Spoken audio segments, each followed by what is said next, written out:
Cool. Well, thank you all for having me. My name is Jayden. I work with a company called Future Primitive, and I primarily work on ERC-6551, which we're going to talk a little bit about today. The previous speaker mentioned there were some other people who could talk about the crypto things, and I guess that's me, because I can't talk too much to the AI side of it. Linear algebra was one of the only classes I failed in university, but big fan of all the things going on there. And I think I'm going to try and make a couple of claims today about the intersection of crypto and AI that I think are under-discussed at the moment. I gave a variation of this talk at ETH Denver the other day, where I talked about turning assets into agents. How do you take these things that exist on a blockchain, tokens, NFTs, and give them the properties of an agent, the ability to take actions on their own, the ability to affect the environment around them. But I think maybe a more interesting thing to look at is turning agents into assets. Because right now, agents exist in a bit of a void, right? You interact with them individually, and they can make some changes to the world around them. But you don't quite have the same rich environment to play in, and especially financialized environment that crypto gives you. And I really do think when you combine an agent with an asset, the ability to manipulate assets, and even the ability to be identified as an asset, some really cool things can happen. So yeah, a little bit about me. How many of you have one of these or owned one of these at one point, right? Okay, really aging myself. This is the oldest I felt in any talk so far. This is a feature phone. Super, like everybody used in the early 2000s. They were great, right? You can make calls, you can send texts. They had some features, right? People probably played Snake on them. You had a calculator. And they were just better than a landline, right? Same interface, same keypad, but you could bring it with you anywhere, and it made tons of people's lives better. But it was a stepping stone in kind of the tech tree of development, right? You all probably have one of these in your pocket today. This is a smartphone. And there's a reason that none of us are carrying around feature phones today, because smartphones introduced new ways of interacting with the world around us. First, they gave us internet access that was always on. No longer were you just calling and texting people you know. You can interact with anyone around the globe. You have access to the entire world in your pocket. It also introduced third-party apps. It wasn't just you're tied to the creator of your phone to give you the features you want in a phone. Anybody could come up with things and build things for the devices that are in our pockets. And it was a new input type. It wasn't buttons on a keypad. It was taps and swipes and pinch to zoom and new ways of interacting with the world, AR. Those are really big changes. And there's a reason that so much of our life is viewed through a phone these days, is because it's very, very useful and very, very valuable. And this being an AI talk, I probably don't have to tell anybody what any of these are. But I think if feature phones are the past and smartphones are the present, we're starting to get a glimpse of what the future looks like. It looks like this: the Humane AI pin, the Rabbit R1 AI device, and ChatGPT's voice input screen. These are new ways of interacting with the world around us. It's not a smartphone, it's an agent. It's something that acts on its own on the world around it.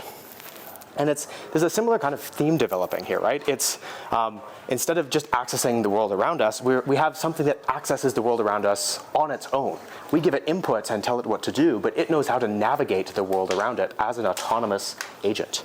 It's adaptive to its environment, right? It's not manually programming apps and saying, when you touch this button, do this. It's able to adapt to the environment it finds itself in, browse unknown website, take actions based on input. And it's a new way of inputting data. It's not taps and swipes, which was novel when you were coming from a keypad. It's communicating with voice, and it's communicating at the level of ideas, rather than at the level of exact touches on a screen. And I think this is just the natural tech tree progression of everything, not just phones, but objects in general, things that make our lives better in general. You start with just an object that has utility, that has some features that makes life better. You add programmability to it. You open it up for anybody to build for. You turn it into a platform. And then eventually people start to build agency into it. People start to build applications that can act on their own. This is an AI thing. I don't have to explain any of that to any of you. But what's really interesting is when you look at this from the perspective of NFTs. NFTs are just internet native objects. At their very core, that's all they are. And I think NFTs naturally, because they're an object, will follow that same tech tree style progression. You start with an object that has some utility, you add a programmability layer, and it eventually becomes something that's agentic, that can act on its own. And NFTs are great, right? I don't know if you played around with them. They're great at what they are. You can own them, you can transfer them, you can buy, sell them, right? That's all standardized. You can go use any marketplace you want. You truly own it because it's a private key you have. And there's some utility, right? Like the creator of an NFT can add some extra features to the NFT if they want to. It's overall just better than what came before it, which is centralized data and centralized databases. We're putting assets into people's hands that they can truly own. But NFTs are still just in the feature phone phase of this tech tree. It's still just objects with utility. What does it look like when you give NFTs the ability to be programmed? You give a common language for programming on-chain and internet assets. And how do you get into the realm of being agentic, of taking actions on their own? That's what we've been working on with ERC-6551 and with token-bound accounts. The core of token-bound accounts is every NFT is also an Ethereum wallet. Every NFT has a unique wallet address, meaning that every NFT, no matter who created it, when it was created, NFTs in the past, NFTs in the future, they all are wallets. They all come with a wallet address that can own assets, execute transactions on Ethereum, and create their own identity, create their own history on chain. It takes things that were previously just objects and assets to be held and turns them into things that can take actions on the world around them. And I would say that it's not just that NFTs are internet native objects, that's kind of the feature phone era. NFTs are internet native identities. They have a visual identity. They have an on-chain identity in the form of a wallet. They have an identity in terms of the actions they've taken, the actions they will take. You all have seen this meme. This is an AI thing, right? We have these crazy big models that have this just immense amount of knowledge and understanding and ability to do things, and we kind of feed it through this chat-like interface. We're getting more and better interfaces now, but we're kind of taking a lot of complexity hidden behind the scenes, and we're putting it behind something that's easy to digest, easy to interact with, and as a user, it feels like I'm interacting not with some big, scary, crazy thing, but I'm just interacting with a chat window. And I think what NFTs give to agents is they give them an identity that's not just something that a user can interact with, but also an identity that can own assets. It gives every agent a bank account, the ability to execute transactions anywhere they want on the blockchain, and the ability to be identified, right? Instead of the crazy model names that some of you see on like Hugging Face or whatever, this gives a model the potential to be uniquely identified by a visual identity, by an asset, as an asset, and potentially be monetized as an asset. Because one thing that NFTs are really good at is turning intangible objects, things on the internet that are kind of tough to say, like, this is an object, right? My phone is an object. I can touch it, I can feel it, it's a thing I hold in my hand. What is a photo, right? That's not really tangible. But NFTs have created a way to make internet objects tangible, ownable, and usable. And I think the same can be held true for models. Now, there's still some things that are kind of weird about NFTs, right? If we go back to the feature phone example, if I take my phone with me from the US to Canada, for example, it just works, right? I carry the same object with me across the border. I maybe swap the SIM card, maybe pay some roaming fees, but generally it just works. It's not quite the same with NFTs. And trust me, there's a reason I'm getting into this like NFT specific stuff, because I think the problem space of turning NFTs into agents is very similar to the problem space of bringing agents on chain. But if I want to take my NFT across chains, I have to go interact with a bridge, which means I'm paying a bunch of money in gas.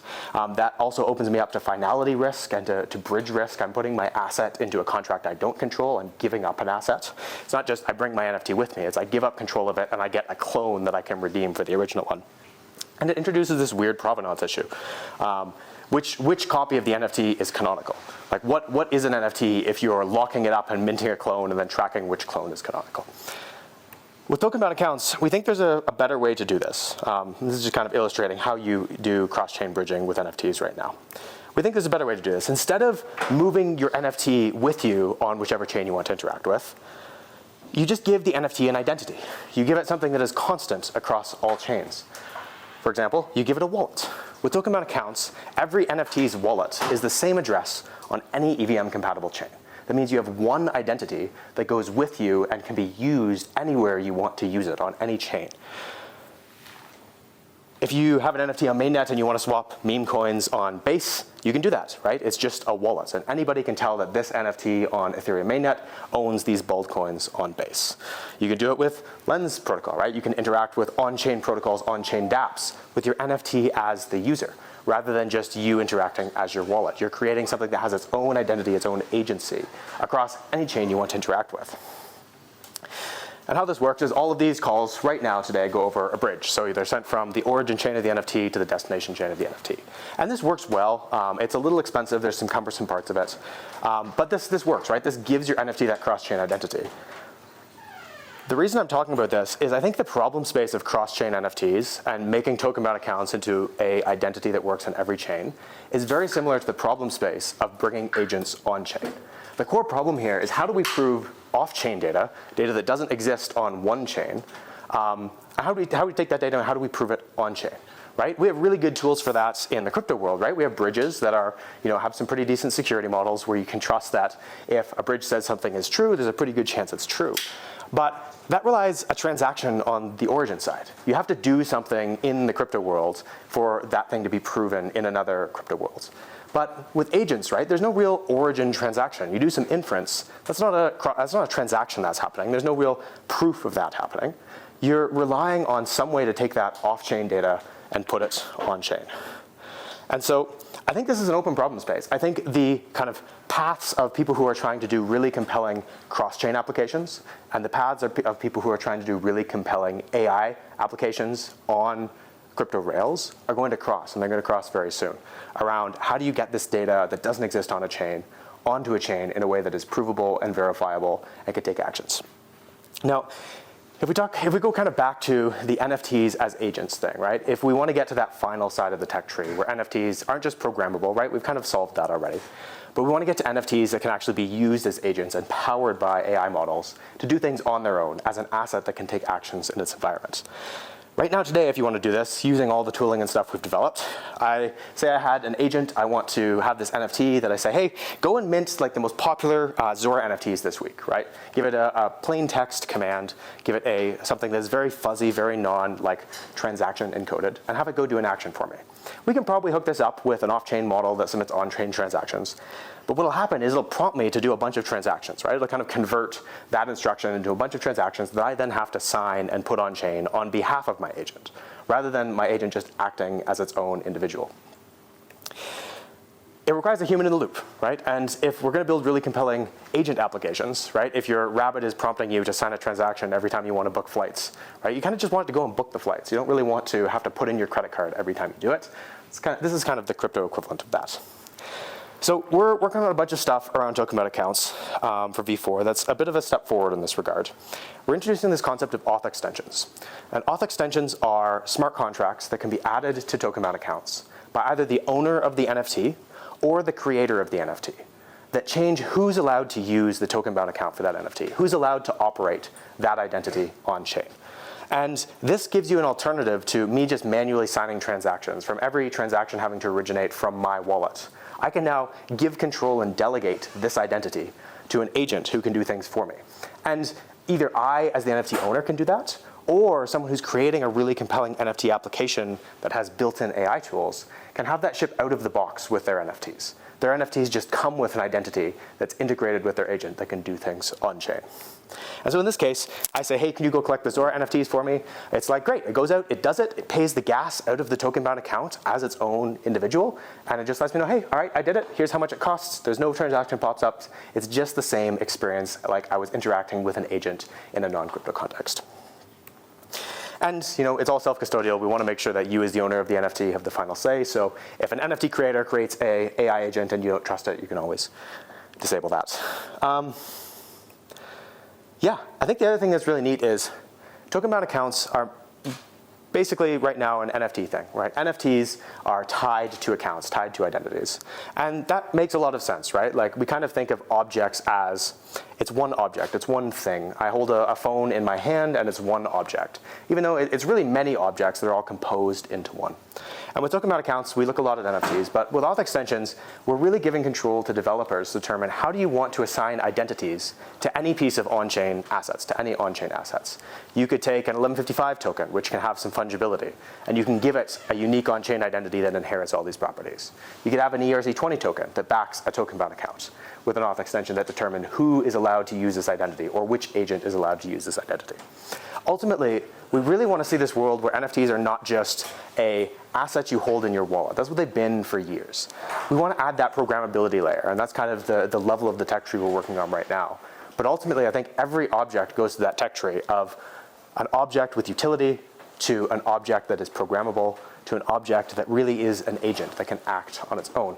And we're doing a lot of the on-chain stuff to do that. And I think it would be really cool to see when a lot of the other side of this equation, the AI native side, starts to integrate with the crypto side so that models can be identified by assets, can take actions on-chain as their own identities. I think that's going to be really neat. So yeah, that's about it. That's what we're working on. Thanks for having me.